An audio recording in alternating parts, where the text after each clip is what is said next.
Halo guys, Sabik di sini dan di video kali ini kita akan membahas Forced to Become the Villain's Son-in-Law. Tapi sebelum mulai, gue mau berterima kasih dulu nih bagi kalian yang udah berdonasi lewat Super Thanks ataupun Saweria. Pertama-tama ada Hyudo Issei. Katanya, semangat Min, upload selalu. Ditunggu uploadnya, oke? Siap Hyudo Issei, tiap hari bakal upload kok. Thank you ya Hyudo Issei untuk donasinya. Yang kedua, ada MyF111 atau MyF111. Katanya, lanjut terus Min, Forced to Become the Villains-nya. Dan maaf, cuma bisa kasih 1K. Hehe, gak apa-apa. 1K aja Mimin terima kok. Thank you ya MyF111 buat donasinya. Selanjutnya, ada Hyudo Issei lagi nih. Mantap, udah bisa upload 2 video tiap hari. Mulai rajin Mimin tampan. Waduh, makasih loh Mimin tampan. Iya dong, Mimin tampan banget. Ya nih, kan sekarang Mimin udah gak ujian. Jadi Mimin bisa lah tiap hari 2 diusahakan. Walaupun mungkin video yang kedua uploadnya agak malam, tapi yang penting up 2 tiap hari. Ya nggak? Thank you ya Hyudo Issei buat donasinya. Selanjutnya ada Hyudo Issei lagi nih. Katanya, sorry Min, nggak bisa kasih banyak, abis rungkat. Iya nggak apa-apa, tapi ini lagi puasa kok main judi. Tapi nggak apa, Mimin nggak ngurus. Yang penting donasi lancar. Thank you ya Hyudo Issei buat donasinya. Dan yang terakhir ada Pemuda Sesat. Katanya, semangat Min. Iya pasti semangat terus dong. Thank you ya Pemuda Sesat buat donasinya. Buat kalian yang mau mensupport channel ini dengan donasi, atau emang sekedar mau beliin Mimin kopi, kalian bisa pilih antara Super Thanks atau Saweria. Gue sih nggak masalah kalian pilih yang mana. Cuma kalau bisa, lewat Saweria aja. Soalnya kalau YouTube, potongannya gede, 30%. Kalau Saweria, cuma 5%. Untuk link Saweria, kalian bisa klik aja di atas kanan nih. Atau bisa cek di kolom deskripsi. Tapi kalau mau support, gak harus donasi kok. Dengan kalian nonton sampai habis, dan memberikan like pada video ini, itu udah ngebantu banget buat support channel ini. Oh iya, kalian juga bisa join nih ke grup Telegram komunitas cerita manhwa yang baru. Untuk linknya, gue tampilin di layar ya. Tapi kalau malas ngetik, cek aja kolom deskripsi. Di sana, kalian bisa sharing nih topik seputar manhwa dan kawan-kawan, dan juga ketemu teman baru. Kalau mau info terbaru dari Mimin, misalnya upload kapan atau misalnya ada telat upload, Mimin pasti akan langsung infokan di Telegram. Makanya, jangan lupa join ya. Nggak perlu berlama-lama lagi, kita mulai aja ceritanya. Melanjutkan cerita sebelumnya, di mana Xianchen sedang diserang oleh serigala.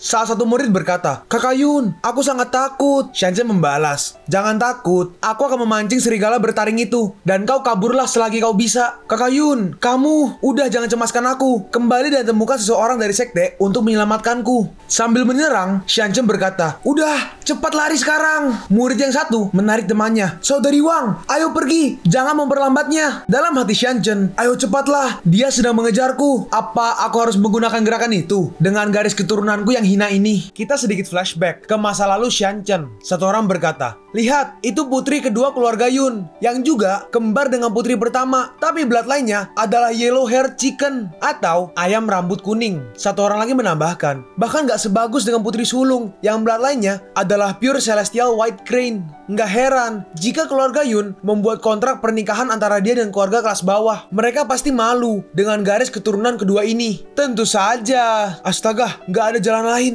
Akhirnya, Xianchen pun menggunakan garis keturunannya. Dan dengan sekejap, langsung memotong para serigala itu. Bagus, sekarang aku hanya tinggal perlu membunuh Raja Serigala. Tiba-tiba ada 2 serigala datang. Astaga, kenapa ada 2 Wolf King di sini? Ini udah berakhir. Ada 2 Wolf King. Gimana caranya aku bisa menanganinya? Bentar, salah. Mereka adalah Wolf King dan Wolf Queen. Tiba-tiba, Liu Ko muncul dan berkata, "Sekarang, waktunya giliran kalian." Lalu sekumpulan ayam muncul dan langsung mengganggu para serigala itu. "Hah, itu kan?" Xianchen bertanya, "Apa yang kau lakukan di sini? Dan apa semua ayam ini?" "Ayam-ayam ini aku beli dengan harga 500 silver tahu. Dasar gadis bodoh. Jangan bengong. Ayo kita pergi dari sini." Liu Ko pun menggendong Xianchen dan membawa dia pergi. Saat berlari, Liu Ko tersandung dan mereka pun akhirnya jatuh. Mereka berdua nggak sengaja muah lagi. "Kau?" Shh, ada beberapa orang di sekitar sini. "Oh iya, sorry. Apakah mereka udah pergi?" Oh, ternyata itu cuma lalat yang lewat." Jedar, ditonjok itu Liu Ko. "Aduh, Atit. Barusan itu adalah pukulan dari ranah martial soul. Kamu adalah nona dari keluarga Yun. Kamu harus bertanggung jawab karena memukuliku." Maksudku nggak gitu. Lagian, di mata keluarga Yun, aku hanyalah alat pernikahan aja. Dan garis keturunanku sangat tercela." "Maksudmu burung itu? Tapi kan itu sangat imut. visualisasikan aja. Dan aku punya perasaan bahwa ketika dia tumbuh, dia akan menjadi burung legendaris. Dalam hati Ryuko, ini adalah burung keturunan Vermilion yang hanya muncul sekali dalam 1000 tahun. Masa depan novelku akan menjadi luar biasa. Hah? Burung legendaris? Itu benar. Mereka yang memandang rendah pasti akan menyesal di kemudian hari. Dan bahkan jika orang memandang rendah dirimu, kau juga nggak boleh memandang rendah dirimu sendiri. Walaupun kamu bertingkah seperti berandalan, mulutmu itu cukup pandai berbicara. Itu benar. Ya udah, ini waktunya kita menangkap lalat. Sekarang kita melihat ada 3 orang yang sedang melawan monster. Satu orang berkata, ayo kita lari aja. Kita nggak bisa mengalahkan Scorpion King ini. Itulah satu-satunya cara agar kita bisa selamat dari sini. Saat Scorpion itu akan menyerang, Ryuko menahannya dengan tentakelnya. Dan Nalan langsung memotong capitnya. Xianzhen berkata, apakah ini lalat yang kamu bicarakan tadi? Salah satu wanita yang tadi berlari menghampiri Ryuko. Kakak senior sekte Chen Yuan sangat tampan dan mengagumkan. Jika kamu nggak membantu kami pasti berada dalam bahaya. Hehehe, itu cuma hal yang kecil kok. Yuko, dasar kau mesum. Apa ini saudara Li? Aku pikir kamu adalah Ye Chong yang menjadi terkenal baru-baru ini. Ye Chong merespon, reputasi Ye Chong benar-benar sesuatu. Xianzhen merespon, reputasimu juga bagus. Suami dari Nalan Meng kan? Wanita itu berkata, pria itu adalah menantu yang tidak berguna. Saudara Li sangat kuat. Bagaimana mungkin itu dia? Ryuko berkata, jadi kakak, apa kamu punya dendam terhadapku atau Ye Chong? Lebih baik kau nggak menggunakan trik kecil semacam ini padaku. Bah, bagaimana kau bisa tahu? Nona, kami cukup baik untuk menyelamatkanmu. Tapi kamu masih ingin melakukan itu kepadanya. Ryuko berkata, tunggu, jangan berburu-buru untuk bertindak. Ketika aku minum dengan King of Poison, kami berbicara banyak tentang sekte voodoo. Aku nggak berbohong. Paman, apa itu benar? Kamu tahu paman King of Poison? Kalau gitu, lepaskan aku. Namaku Wu Xing-er. Paman King of Poison datang ke sekte voodoo kami dan bahkan mengobrol dengan ayahku dan berbuat baik kepada keluargaku. Ryuko merespon, ternyata Nona Wu merupakan teman. Kalau gitu, aku nggak akan mengganggumu. Kalian harus menjauh dari pusat Black Forest ini dan berhati-hati. Oh iya, aku akan mengambil Demon Yuan ini sebagai bayaran untuk menyelamatkanmu. Baiklah saudara Li, kalau kamu berkata begitu, kami akan pergi sekarang. Nona itu menambahkan, hehehe, kalau aku ada waktu, aku akan mengunjungimu lagi saudara Li. Oke, sampai jumpa.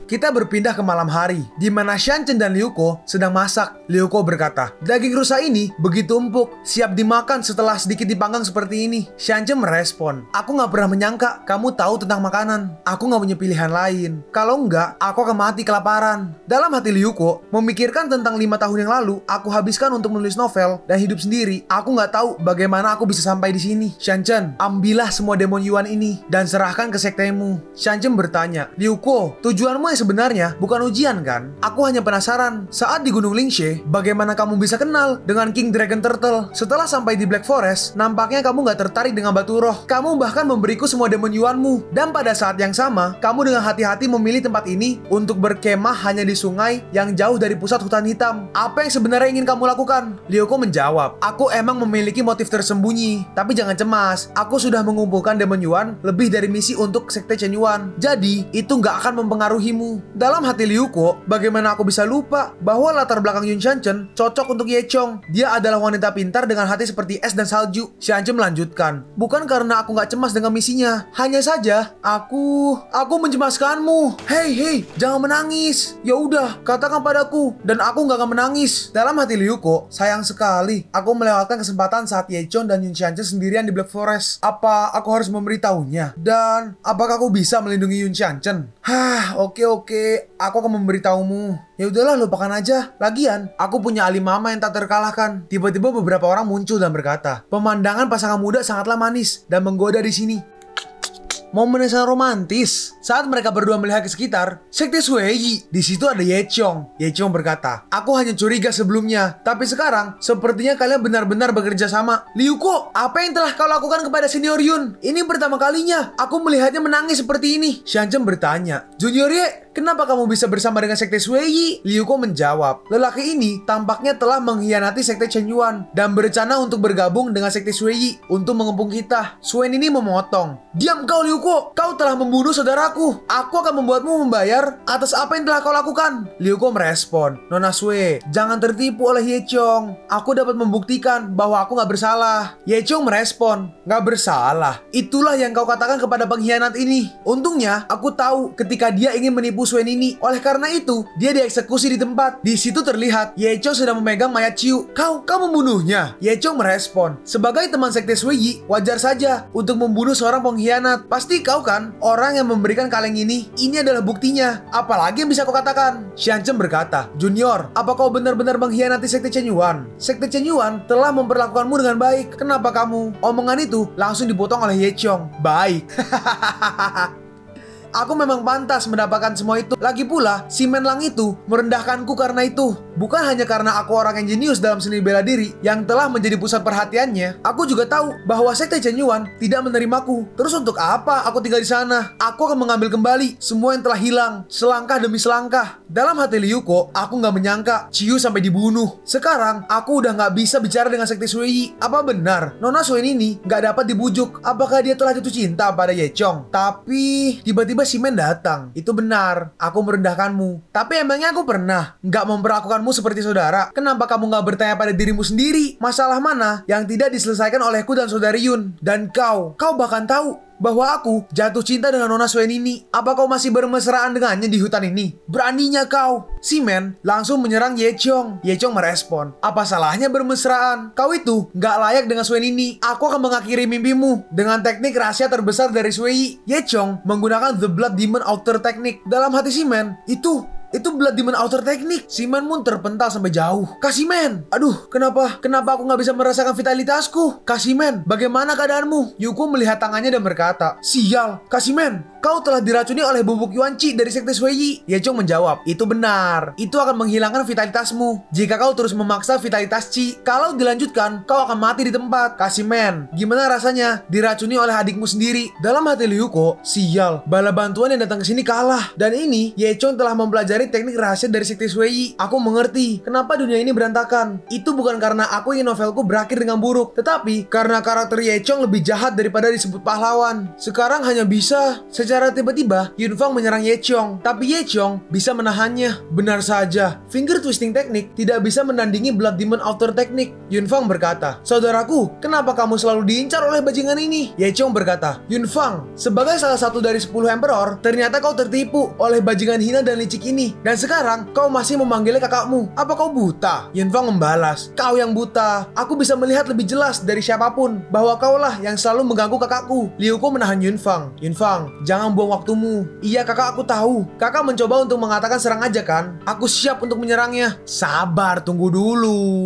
Ryuko maju dan berkata, kau mengejarku kan? Kalau begitu, biarkan mereka semua pergi. Xianchen tampak khawatir. Yuko, apa yang kamu katakan? Aku nggak akan meninggalkanmu. Lalu Xianchen dipukul oleh Ryuko sampai pingsan. Ryuko melanjutkan, percayalah, aku hanya nggak ingin melibatkan kalian. Bawalah Xianchen dan si Menlang pergi dari sini. Yunfang berkata, kak, apa yang kamu kat? Ya udah, baiklah, aku percaya kamu. Jangan cemas kak, aku pasti akan kembali untukmu dengan bala bantuan. Lalu tiba-tiba ada sebuah panah mengarah ke mereka, tapi Ryuko berhasil menahannya. Hei, kau harus melewati aku dulu. Di sini terlihat Ryuko dengan belat lainnya. Mereka tampak bingung. Yechong bertanya, monster macam apa itu? Suen ini berkata, itu menjijikan. Apa ini monster yang dia gunakan untuk membunuh kakakku? Aku harus membalaskan dendam kakakku. Yechong berkata, Nini, jangan sampai tanganmu kotor dengan sampah semacam ini. Serahkan aja padaku. Di sini kita melihat Blood Demon Outer Technique melawan Blood Ape Dominating Fist. Dalam hati Ryuko ada 3 teknik rahasia Sueyi, yaitu Blood Demon Outer Technique, Sueyi Blade Technique, dan T-Blood Escape Technique. Semua teknik ini membutuhkan vitalitas untuk memunculkannya. Lebih baik aku mencoba untuk bertahan dulu untuk menghabiskan vitalitas Yechong. Yechong langsung mulai menyerang Ryuko. Sudah kuduga, seperti yang aku tulis di novel, Yechong ini tak terkalahkan. Dan sekarang aku belum mencapai ranah martial soul. Aku nggak bisa memadatkan spiritku, dan aku sudah menghabiskan vitalitasku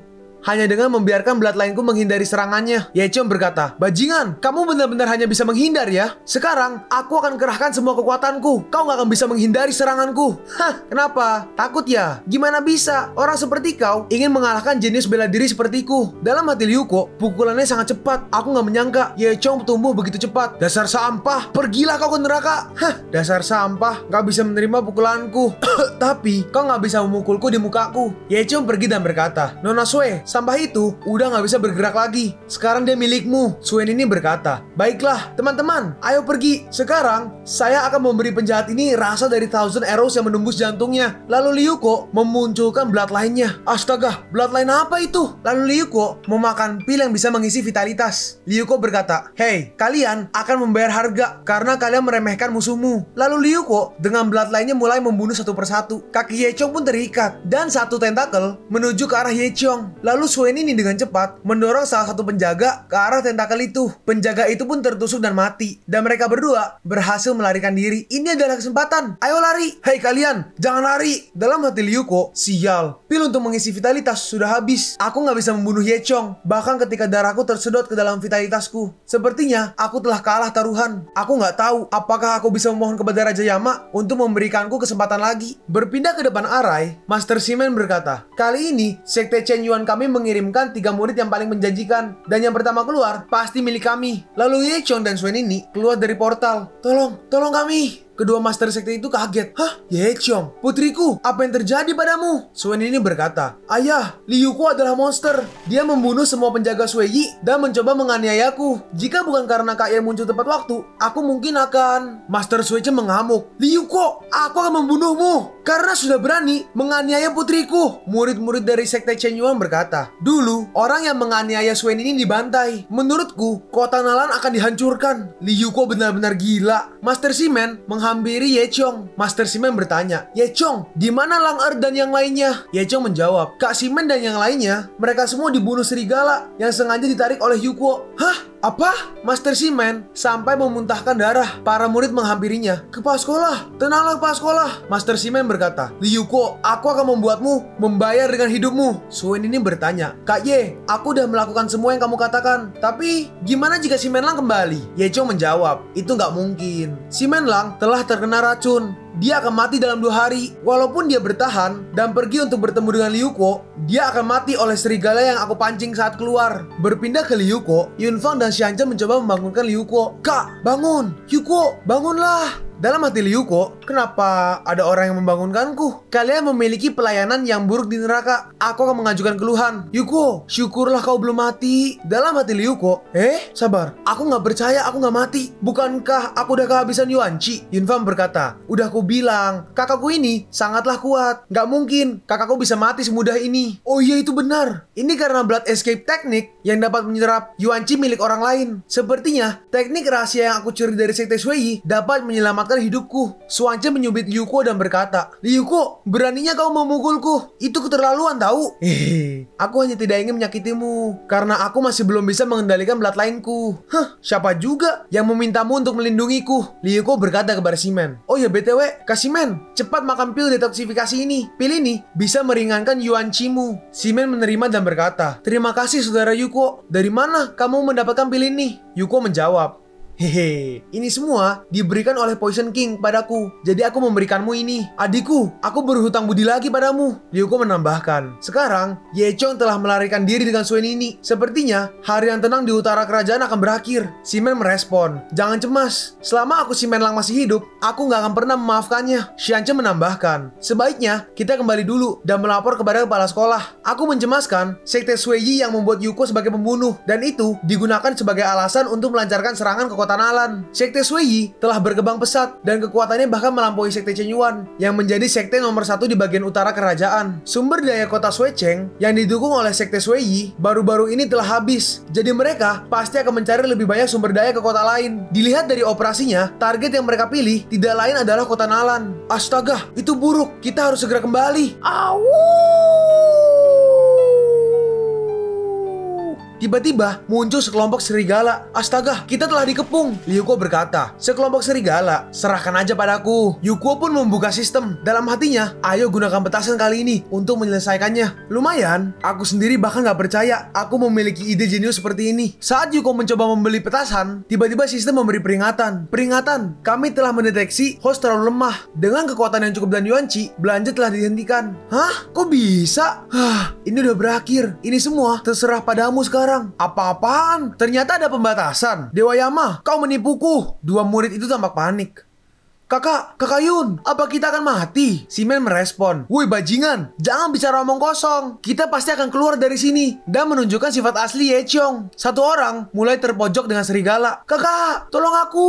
Lalu Xianzhen dengan sekejap langsung memenggal kepala serigala itu. Lalu ada satu serigala yang menyerang ke arah Xianzhen. Xianzhen menahannya dengan pedangnya, tapi serigala itu berhasil menghancurkan pedangnya. Lalu Liu Ko menyalakan kembang api dan langsung melemparnya ke serigala itu. Dia langsung memeluk Xianzhen dan berkata, "Ini hanya sekelompok serigala kecil, jadi mundurlah." Dalam hati Yuko, untung aja udah ada petasan yang sudah aku siapkan sebelumnya. Yunfang berteriak, "Semuanya lari ke sungai!" Mereka semua pun dengan serempak lari ke sungai. Dalam hati Liu Ko, tanpa kekuatan dan Yuanqi, sistem Alimama atau pemanggilan bloodline-ku nggak bisa digunakan. Sekarang hanya senjata ini yang tersisa, dan ini adalah satu-satunya cara untuk melarikan diri. Xianzhen berkata, "Semuanya, lihatlah itu." Ternyata ada balok kayu yang besar di sungai. Liu Ko berkata, "Kalian semua, naiklah ke batang kayu itu. Lalu, lepaskan akar yang mengikatnya. Aku akan kembali." Liu Ko mengeluarkan kembang api yang sangat besar dan berkata, serigala kecil, kali ini giliranku untuk terlihat dengan keren. Terimalah hadiah hebat ini yang aku pesan khusus untuk kalian." Para serigala itu tampak ketakutan. Liu Ko menyalakan kembang api itu, dan ledakan yang dihasilkan sangatlah besar. Xianzhen berkata, "Cepatlah, akar yang mengikatnya udah lepas." "Oke, aku datang." Lalu tiba-tiba ada serigala lagi yang muncul. Serigala itu berhasil menyerang Liu Ko, dan Liu Ko terpental sampai ke sungai.